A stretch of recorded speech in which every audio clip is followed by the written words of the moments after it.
മന്ത്രങ്ങളിൽ വച്ച് ഏറ്റവും ശക്തിയേറിയതും ഏറ്റവും പെട്ടെന്ന് ഫലസിദ്ധി ഉറപ്പാകുന്നതുമായ കരിങ്കുട്ടി മന്ത്രത്തെയാണ് ഇന്ന് നാം മനസ്സിലാക്കുന്നത്.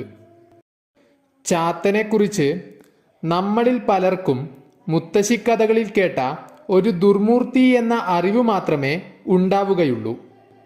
എന്നാൽ ചാത്തൻ്റെ അനുഗ്രഹവും സാമീപ്യവും നേരിട്ടനുഭവിച്ചവർക്കു മാത്രമേ ചാത്തൻ്റെ ശക്തിയെക്കുറിച്ചും കുട്ടിച്ചാത്തൻ മന്ത്രത്തിൻ്റെ ഫലസിദ്ധിയെക്കുറിച്ചും മനസ്സിലാവുകയുള്ളൂ. സ്നേഹരൂപനായ, വാത്സല്യനിധിയായ, കരുണാമയനായ, അല്ലെങ്കിൽ ആശ്രയിക്കുന്നവർക്ക് എന്തും നടത്തിക്കൊടുക്കുന്ന ദേവനാണ് കുട്ടിച്ചാത്തൻ. കുട്ടിച്ചാത്തന്മാരിൽ അനേകം ചാത്തന്മാരെക്കുറിച്ചും ചാത്തൻ മന്ത്രങ്ങളെക്കുറിച്ചും പരാമർശമുണ്ട്. മനംനൊന്തു